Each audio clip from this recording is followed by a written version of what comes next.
just read the title. Uh-huh. And it says The Experiment That Broke a Dolphin's Heart.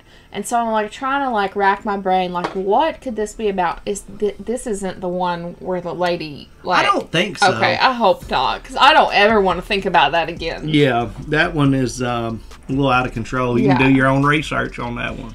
Do your own research. Anyway. Already failed. Anyway, Casual Geographic is back, and this one is The Experiment That Broke a Dolphin's Heart. We missed out on this one when it originally came out. I think it was a few months back. 5 months back. But, you know, we're going back through his videos and reacting to them. And this is one that stood out to me, and I know that you're a fan of dolphins. Yeah. Like, I find them a little bit scary just because they're so smart. Mm-hmm. Like, they're so smart, they're dangerous. They also perpetuate, like, horrific crimes of the ocean against other animals in the ocean. Yeah. So, but, yeah, let's just see what happened with this one. The Experiment That Broke a Dolphin's Heart. This video was sponsored by absolutely no one. 'Cause no one in their right mind would sponsor this. Oh, God. Oh my God. Oh my God. Butterfly on a corn cob. I see that I've romanticized a wild animal the same way Margaret Howe did when she I think it that is. dolphin in the 1960s. Oh. Both she and I assaulted a captive creature, then expected it to be reciprocal. Well, joopity boop, time to die.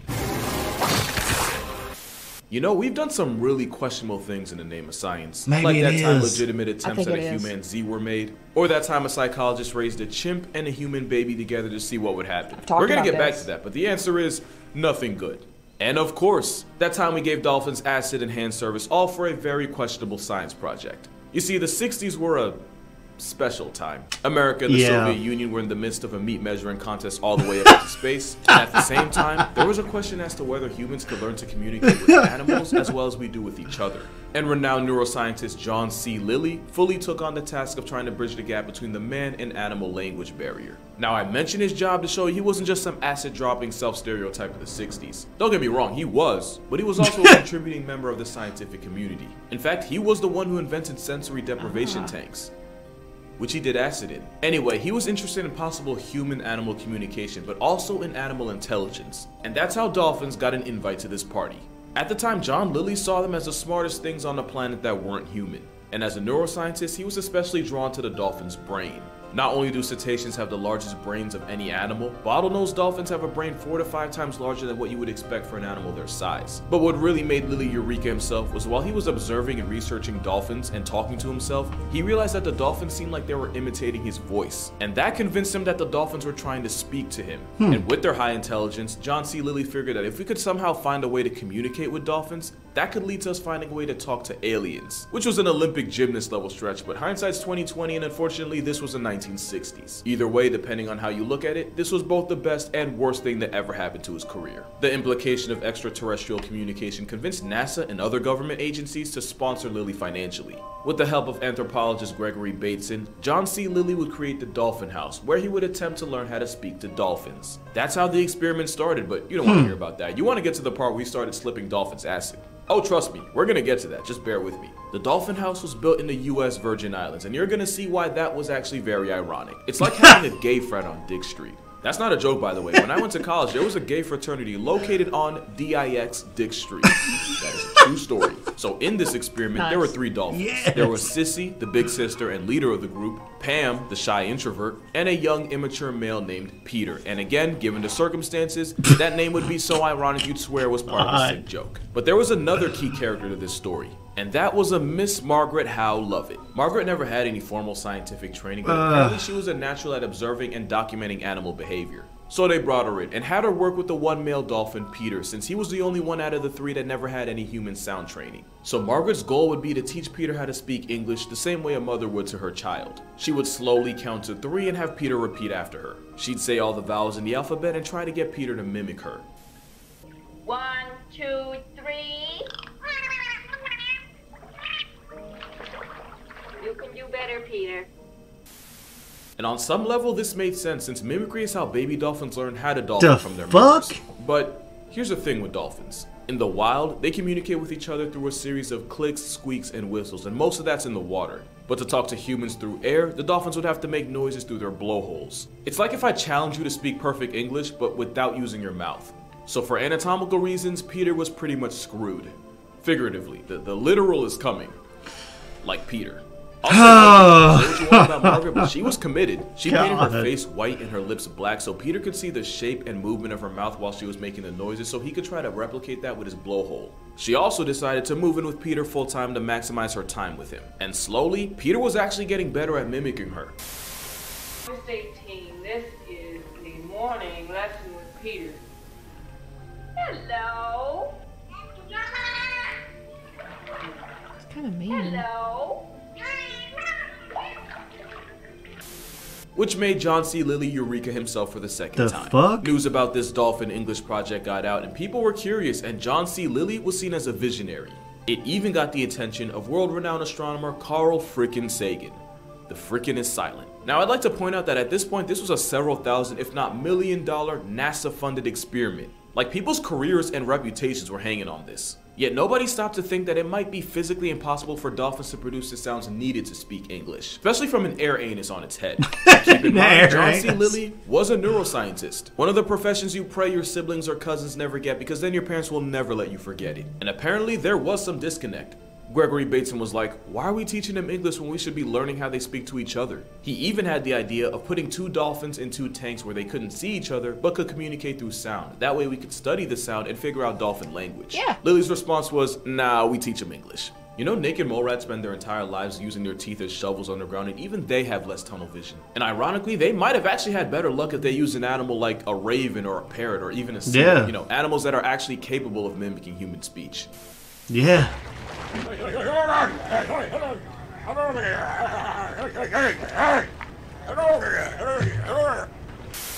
the fuck, dude? To die on. So Margaret and Peter kept on with the lessons, but soon there would be another problem. Peter was a young, sexually immature male with the attention span of one. So how do you get a hormonal teenager going through puberty to listen to you? Yep, we finally made it to that part. So whenever Peter would get distracted, Margaret would send him downstairs to play with Pam and Sissy. But dolphins can mate several times a day, if not an hour, and the constant disruptions were starting to slow their progress down, so Margaret figured she could kill 2 birds with 1 stroke. Stroke. 2 things happened after that. Peter got a job he never applied for, and after that, the only virgin on the premises was the very island itself. Playing tug-of-war with Little Peter meant Margaret had more time to teach Big Peter English, and as a species that often uses decapitated fish, I'm sure Peter wasn't complaining. So now Margaret had a full-time job teaching Peter English while also learning anatomy and chemistry part-time. But patience was starting to run thin because there was another thing a group of scientists somehow never thought of. You could teach a dolphin how to speak English, but that doesn't mean he'll understand any of it because mimicry isn't comprehension. Any pretentious dude in the bar can say E equals MC squared, ask him what it actually means, and watch how fast his face falls. What started as an experiment to learn to communicate with a highly intelligent non-human creature quickly devolved into an R-rated game of Simon Says, except with more hand service and drugs. And now we're at that part of the story. You see, at this point, John Lilly was under a lot of pressure. Unlike Peter, financial backers had started to pull out, and Gregory Bateson, who was already skeptical to begin with, was now starting to seriously wonder just how far they were willing to go for science. Soon he'd get his answer, just not the one he wanted. Like I said, the 60s were a different time, and around this time, a fun little thing known as lysergic acid diethylamide was quickly gaining traction as a potentially mind-altering, conscious-expanding substance. John Lilly would frequently participate in the consumption of a hair, dude! No, and he's got the skin cap. Tank. It's not like he was a stranger to such activity. John Lilly wrote his first book, Man and Dolphin, over the course of one weekend while off amphetamines. So when he hit a roadblock in his research, Lilly was desperate, and his Hail Mary, let's give dolphins LSD and see what happens. Margaret wasn't having any of that and demanded that he keep that nonsense away from Peter, but at the time Margaret was basically a 24-year-old intern and John C. Lilly was still the big-time scientist.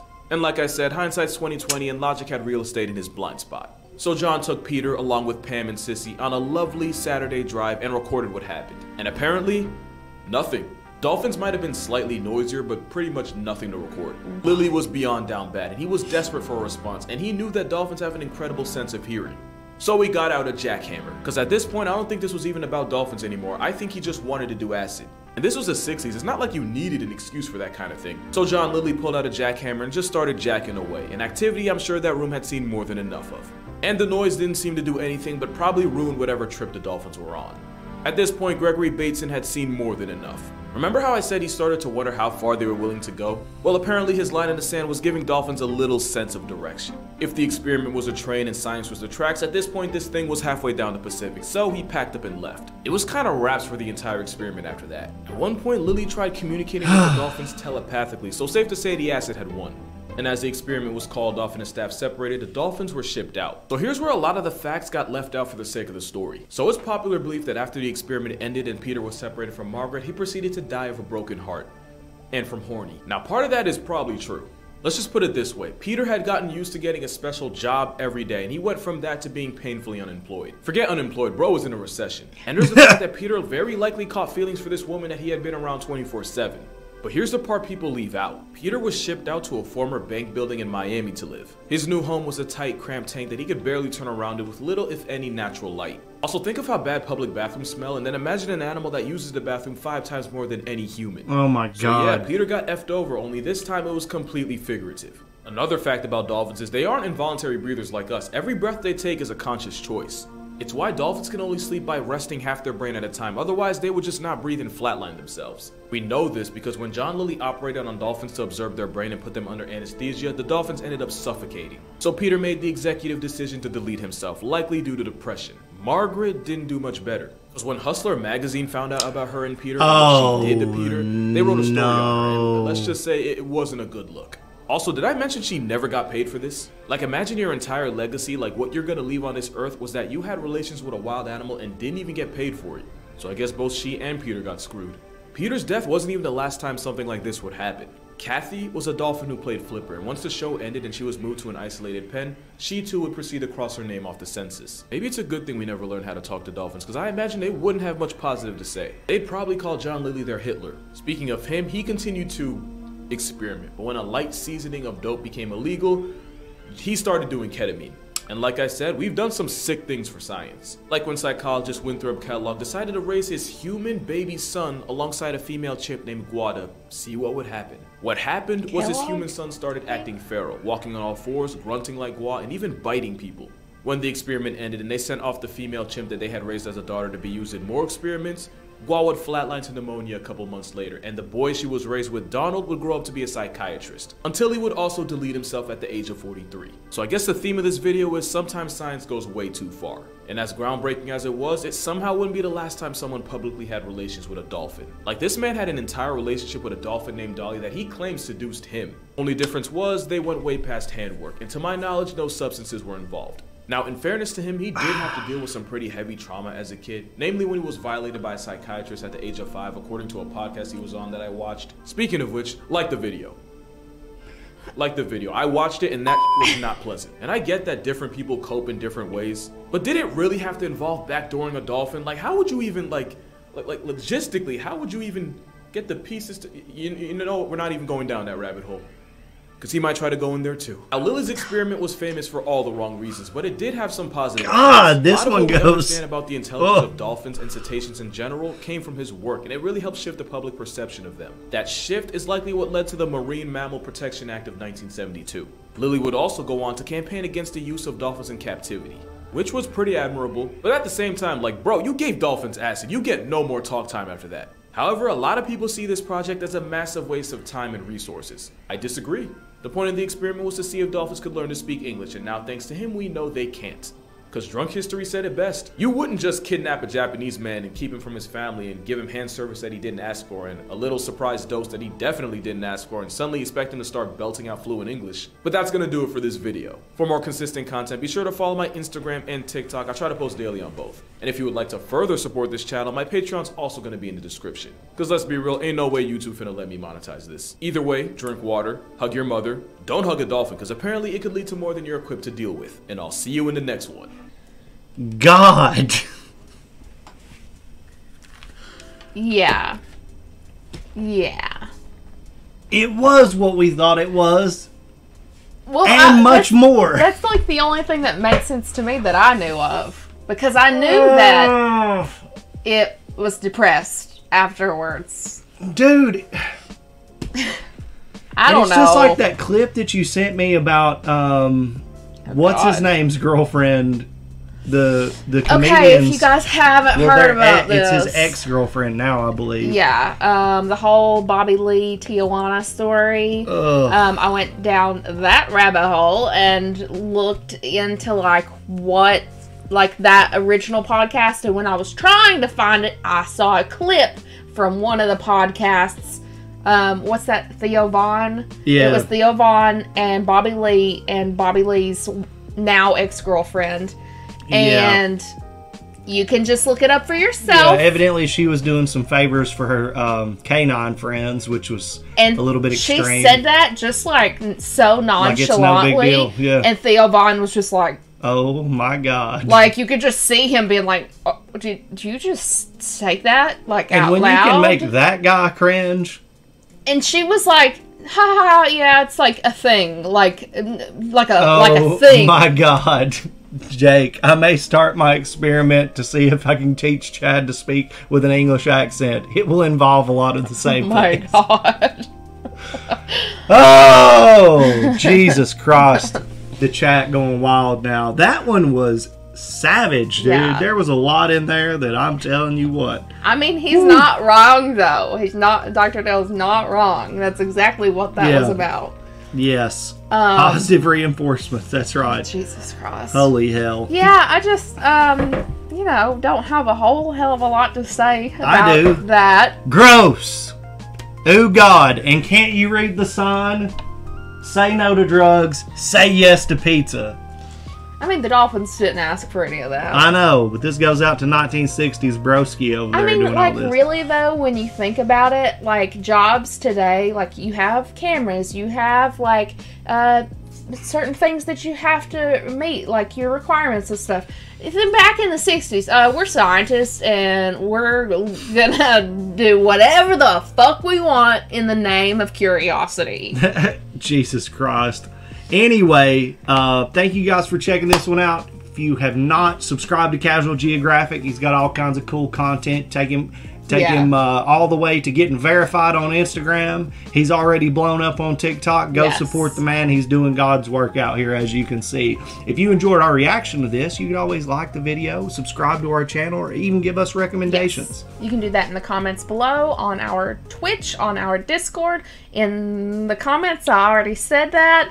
On our Patreon, we go live on our Twitch every Friday at 2:30 p.m. Eastern Standard Time. That's right. Thank you guys for tuning in, and we will see you in the next video. Bye. See you later. My brain is just like words and things. They're still here. Hi. Why are you still here? We just ended the video. Bye. Go on. God.